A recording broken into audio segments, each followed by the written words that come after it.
So hey guys, welcome back to my channel. আজকে আমি নিয়ে চলে এসেছি কৃষ্ণগড়ের রাজবাড়ির ভিডিও নিয়ে। আমার সঙ্গে আছে সুমিত। Hi guys. এই ভিডিওতে তোমাদের দেখাবো রাজা কৃষ্ণচন্দ্রের বাড়ি, তখনকার রাজবাড়ির আশেপাশের জায়গা এবং একটি মুখ্য দরজার ভিতরের অংশ। শুনবো রাজা কৃষ্ণচন্দ্রের জীবনী ও তখনকার সময় সম্পর্কে। এটাই হচ্ছে রাজবাড়ি প্রাঙ্গণের আসল গেট। এখানে শোনা গেছে রাজরাজাদের কর্মচারী যারা ছিলেন তারা এইখানে বসবাস করতেন। এর ভিতরটা অনেক বড় এলাকা জুড়ে এই গেটটি। এটাই হচ্ছে কৃষ্ণগড়ের রাজবাড়ির মূল ফটক। একদম সামনেই দেখা গেল কালী ও দুর্গার উল্লেখ। এর থেকে প্রমাণ হয় কৃষ্ণচন্দ্র ছিলেন শক্তির পূজারী। এবার এগিয়ে যাওয়া যাক রাজবাড়ির দিকে। বলে রাখি, এই রাজবাড়ি কিন্তু সব সময় খোলা থাকে না। খোলা থাকে শুধুমাত্র দুর্গাপুজো, জগদ্ধাত্রী পুজো এবং বারোদোল মেলার সময়। বারোদোলের মেলা হয় বৈশাখ মাসে। এটাও জানাই যে এই তিনটি উৎসবে রাজবাড়ি খোলা থাকে ঠিকই, কিন্তু রাজপ্রাসাদের সব জায়গায় সাধারণ মানুষদের জন্য প্রবেশ অবাধ নয়।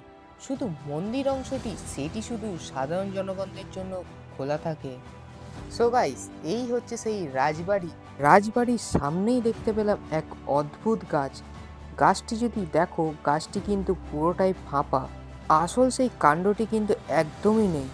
রাজবাড়ির সম্পূর্ণ ইতিহাস দেখানোর আগে চলো নদিয়া রাজবংশের শ্রেষ্ঠ রাজা কৃষ্ণচন্দ্রের জীবনী সম্পর্কে ইতিহাসের পাতায় একটু জানা যায়। নদিয়া রাজবংশের শ্রেষ্ঠ রাজা কৃষ্ণচন্দ্র রায়ের 1728 সালে মাত্র 18 বছর বয়সে তিনি নদিয়া তথা কৃষ্ণনগরের রাজা হন, যার মধ্যে পলাশীর যুদ্ধ, 76-এর মন্বন্তর, বর্গী হামলা ইত্যাদি ইত্যাদি উল্লেখযোগ্য।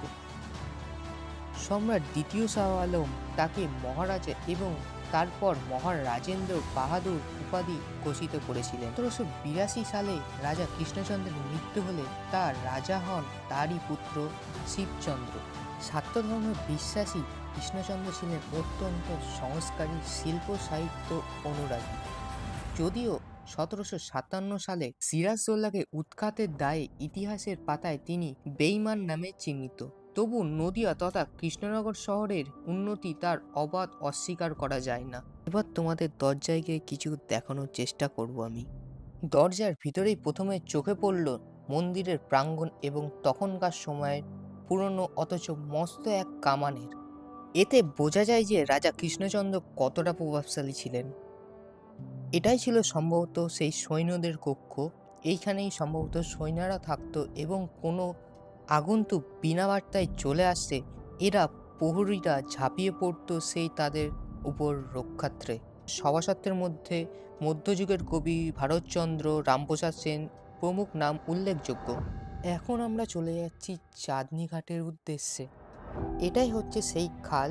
এখানে শোনা যায় যে রাজার রক্ষার জন্য কুমির অবধি রাখা হতো। এই হচ্ছে সেই বিখ্যাত চাঁদনী ঘাট। শোনা যায় তখনকার দিনের রাজবাড়ির পুজোর যত রকম জল লাগতো সব জল নাকি এই চাঁদনী ঘাট থেকে নেওয়া হতো এবং এইখানে প্রতিমার বিসর্জনও দেওয়া হতো। এতক্ষণ যেটা তোমরা দেখছিলে ওটা হচ্ছে রাজবাড়ির পিছনের দিকটা, আর এটা হচ্ছে রাজা কৃষ্ণচন্দ্রের রাজসভার দিকটা।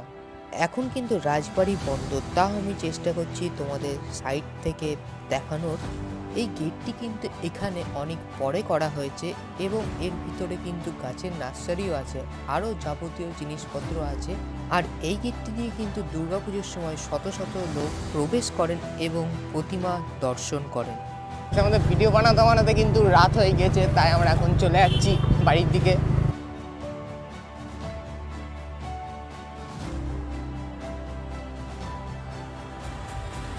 সো গাইস, ফাইনালি আমি বাড়ি চলে আসলাম। আজকের এই রাজবাড়ির ভিডিওটা তোমাদের কেমন লাগলো প্লিজ কমেন্ট সেকশনে জানিও, আর ভিডিওটি ভালো লাগলে please like, comment, share and subscribe. তো আজকের মতন টাটা, বাই।